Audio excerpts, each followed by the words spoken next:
So, Russia just deployed Navy warships to escort an oil tanker being hunted by U.S. forces across the Atlantic Ocean. And this isn't some routine maritime patrol. This is a full-blown international standoff playing out in real time between two nuclear superpowers, with military assets from both sides converging on a single vessel in the middle of the North Atlantic.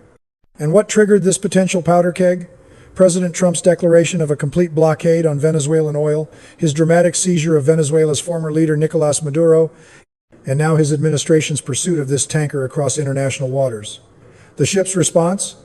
It changed its name, switched its flag to Russia, and called in Moscow for protection.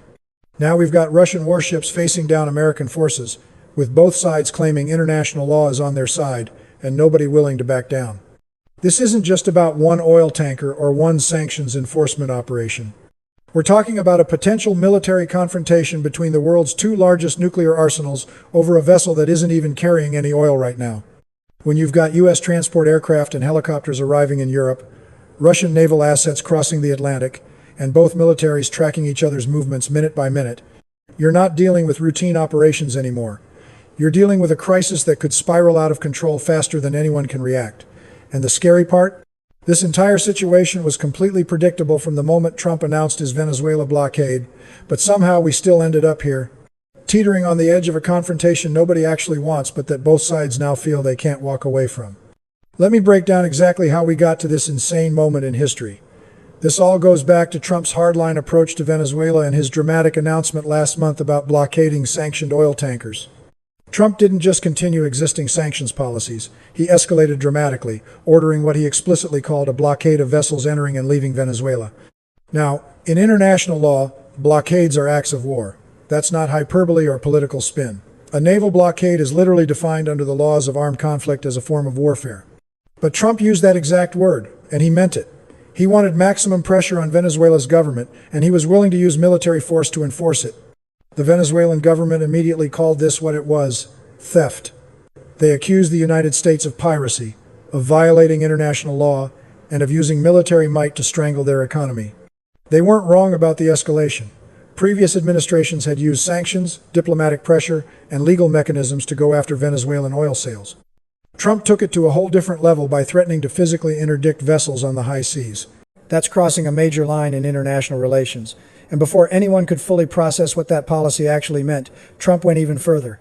Last Saturday, in an operation that shocked the entire world, U.S. Special Forces extracted Nicolás Maduro himself from Caracas. They didn't just snatch him in some covert midnight raid. They bombarded the Venezuelan capital with military strikes during the operation. American forces conducted what amounted to a military assault on a foreign capital to seize that country's leader. Let's be absolutely clear about what happened there. The United States military attacked the capital city of a sovereign nation and kidnapped that nation's head of government. That's not regime change through proxies or supporting opposition forces. That's a direct military intervention to physically remove a foreign leader from power. Trump's justification was that Maduro was wanted on weapon and drug charges, essentially treating him like some cartel boss instead of a sitting head of state. Whether you think Maduro is a dictator or a criminal or whatever else, the precedent being set here is absolutely massive. What Trump did in Venezuela is the kind of thing that starts wars, that gets condemned by the United Nations, that fundamentally reshapes how international law and sovereignty work. So, Venezuela is already reeling from having their president seized by American commandos, their capital bombarded, and their entire government thrown into chaos. And in that context, Trump's forces then started actively pursuing Venezuelan-linked oil tankers to enforce his declared blockade. That's where the Bella One comes in.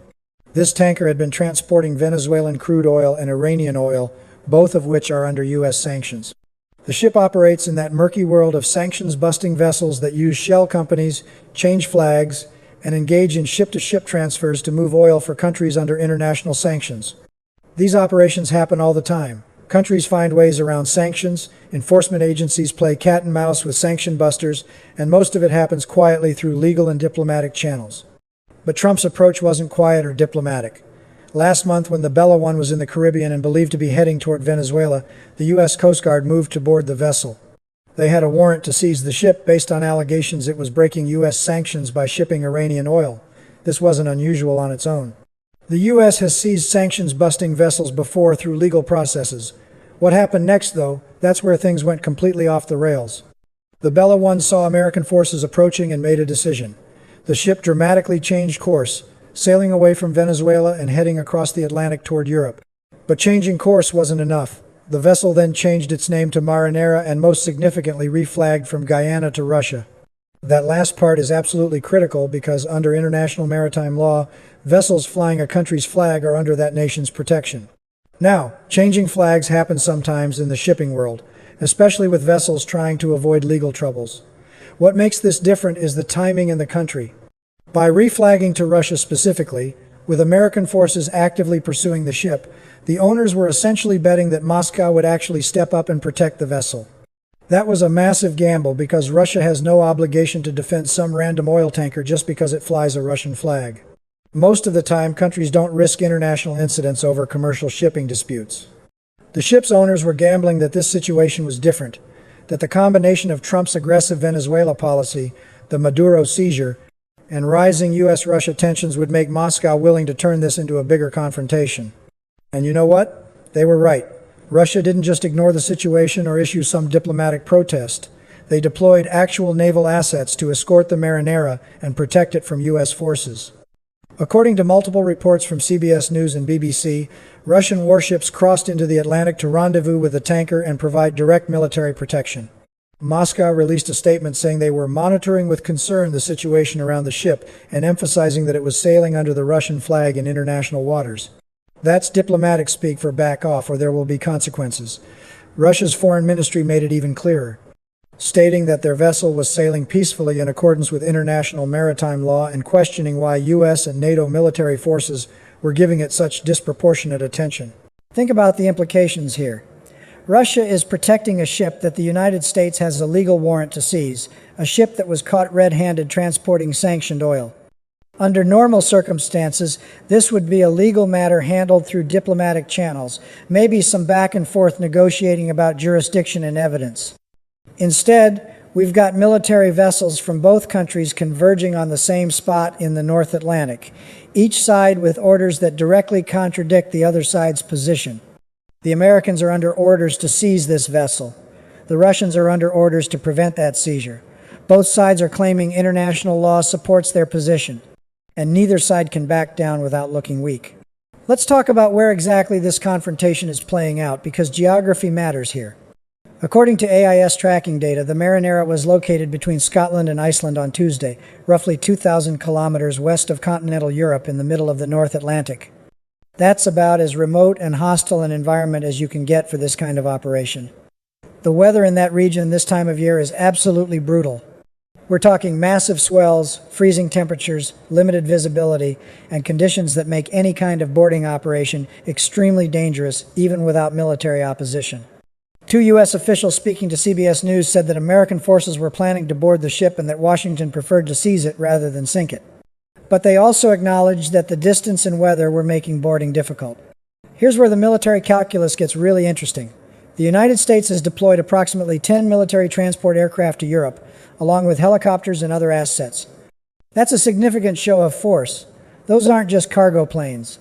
That deployment suggests special operations forces, Marines, equipment for boarding operations, maybe even air support assets. The U.S. isn't messing around here. They're preparing for a complex maritime interdiction in hostile waters, potentially against opposition from Russian naval forces. You're talking about special operations forces trying to fast rope onto a moving ship in heavy seas while potentially under observation or even threat from Russian military vessels. That's an incredibly complex operation under the best circumstances. Adding the possibility of Russian interference or even Russian fire makes it the kind of mission commanders usually try to avoid unless there's absolutely no other option.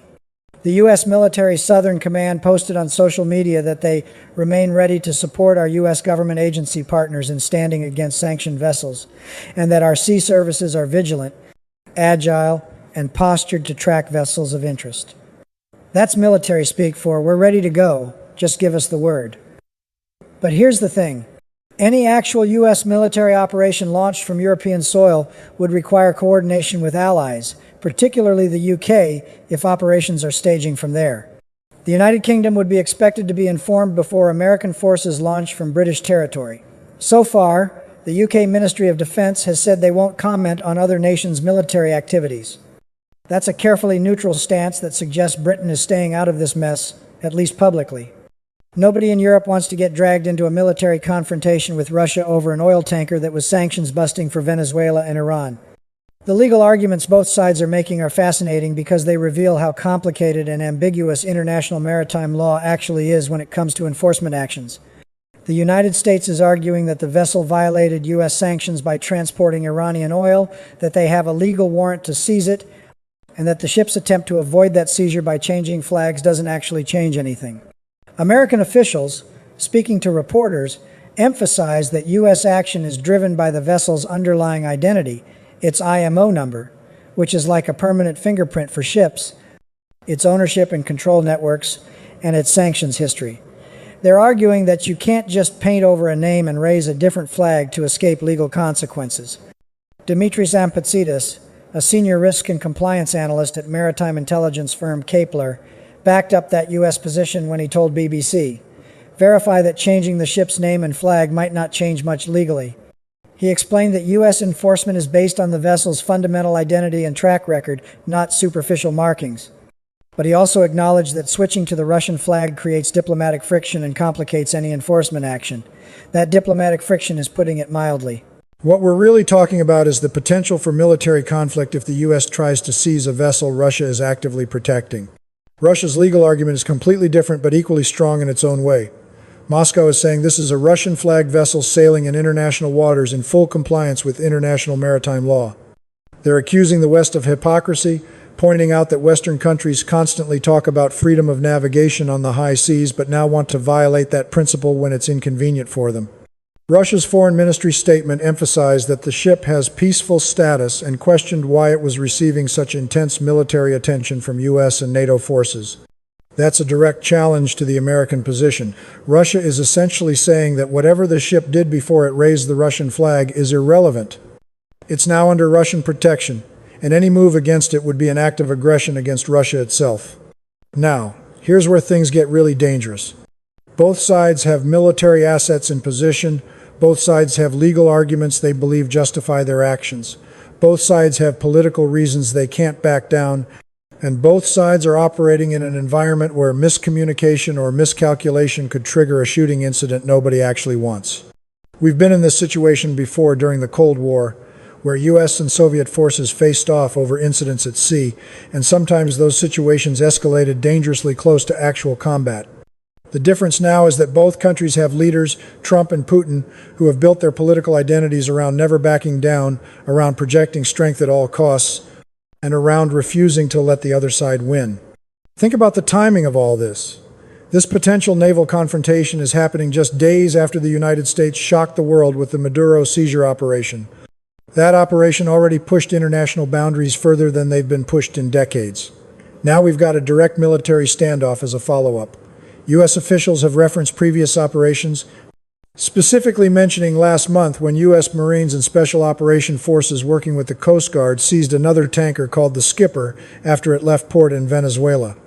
That operation went smoothly because there was no major power protecting that vessel. The Skipper was flagged out of Guyana, a small country with no ability to challenge American forces. Guyana wasn't about to start an international incident over a sanctions-busting tanker. But this situation is fundamentally different.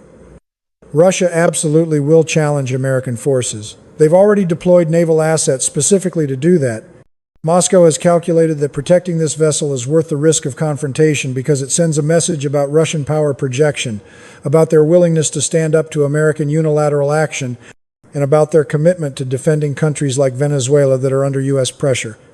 For Putin, backing down now would look weak domestically and internationally. He's already invested military assets in this confrontation. Withdrawing them without securing some kind of face-saving compromise would undermine his entire strongman image. Trump is in exactly the same position. He announced a blockade. He seized Maduro in a dramatic military operation. He's publicly committed to enforcing sanctions on Venezuelan oil at all costs. If his administration backs down now because Russia showed up with some warships, Trump looks weak. His entire political brand is built on being tough, on not letting America get pushed around, on making other countries fear U.S. power. Walking away from this confrontation would contradict everything Trump has said about American strength and resolve. So, both leaders have political incentives to escalate rather than de-escalate, even though both understand that actual military conflict would be disastrous. Let's talk about what could happen next, because the range of outcomes here is genuinely frightening. At one end, you've got a diplomatic resolution where both sides find some face-saving compromise. Maybe the U.S. agrees not to board the vessel while it's under Russian protection, but shadows it until it enters a port where legal seizure can happen without military confrontation. Maybe Russia agrees to escort the ship to a neutral port where the legal issues can be sorted out through international tribunals rather than military action. Those kinds of compromises happen, but they require both sides to prioritize avoiding conflict over scoring political points. At the other end, you've got scenarios where this turns into an actual shooting incident. If U.S. forces attempt to board the Marinera and Russian warships physically block that boarding, what happens?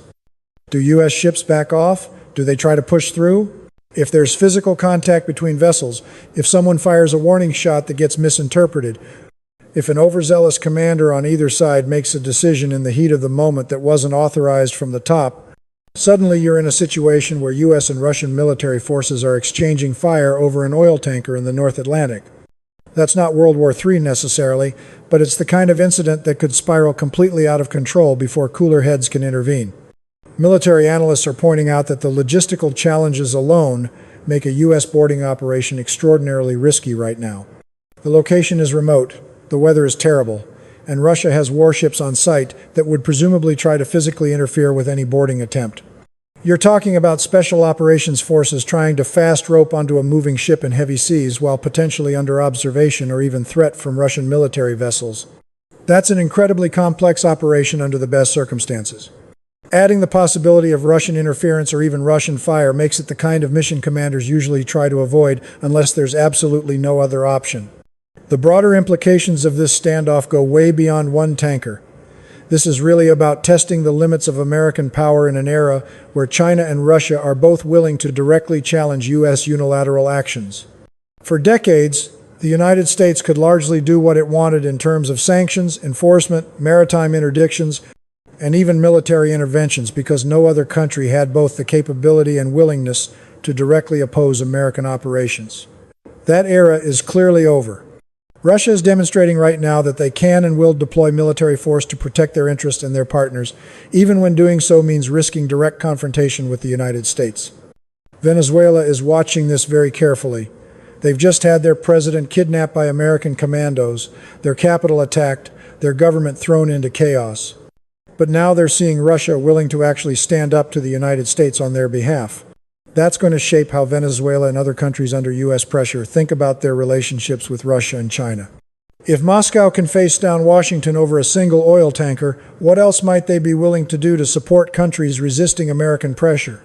That calculation matters enormously for countries like Iran, Syria, North Korea, and others who are in America's crosshairs. American allies are also watching, and they're deeply uncomfortable. European countries support sanctions on Venezuela and Iran in principle, but they absolutely do not want to get dragged into military confrontations with Russia over enforcement. The fact that the UK Ministry of Defense won't even comment on this situation tells you everything about how European allies feel. They're trying to stay as far away from this mess as possible. If Trump pushes this to actual military confrontation and expects NATO allies to back him up, he's going to be disappointed. European leaders learned from Iraq and other American adventures that following Washington blindly into conflicts often ends badly. The sanctions policy itself is now in question. Trump's maximalist approach of declaring blockades, seizing foreign leaders, and chasing vessels across oceans is clearly creating more problems than it solves. Even if the United States eventually seizes the Marinera through some legal or diplomatic mechanism, the cost of doing so, in terms of international relations, military risk, and political capital, is enormous. Other countries are going to look at this situation and conclude that cooperating with American sanctions enforcement just isn't worth the risk of getting caught in the middle of U.S.-Russia confrontations. That undermines the entire sanctions architecture that depends on international cooperation and respect for legal processes. So, here's where we are. Right now, this very minute, the Marinera is somewhere in the North Atlantic with Russian warships protecting it and American forces preparing to potentially seize it. Both sides are claiming international law supports their position. Both sides have political leaders who can't afford to back down. Both sides have military commanders following orders that could bring them into direct conflict with each other, and the weather and location make any kind of operation incredibly dangerous even without opposition. This is not a stable situation. This is a crisis waiting for one wrong move to turn into something much worse. Trump's Venezuela policy has created this mess. By escalating from traditional sanctions to declared blockades to seizing a foreign leader in a military assault on a capital city, Trump pushed the boundaries of international law and behavior past the breaking point. Now Russia is calling that bluff, demonstrating that they won't accept American unilateral action without response, and daring the United States to actually follow through on enforcement when doing so means potential military conflict. Neither side seems to have thought through what happens when you combine maximalist rhetoric with actual military deployments, and somebody has to make a decision about whether to pull the trigger. The scary part is that nobody wanted this exact situation, but everyone involved made choices that led directly here. Trump wanted to look tough on Venezuela. Russia wanted to show they could challenge American power. The ship's owners wanted to avoid seizure and gambled on Russian protection. U.S. military commanders have orders to enforce the law. Russian commanders have orders to protect the vessel. Each actor made rational decisions based on their own interests, but the sum total of those decisions is an irrational situation where two nuclear powers are facing off over a ship that isn't even carrying oil right now.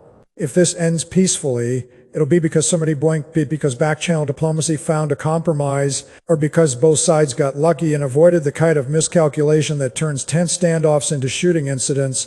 If it ends badly, we'll be analyzing for years how a single sanctions-busting oil tanker became the spark for a major international crisis.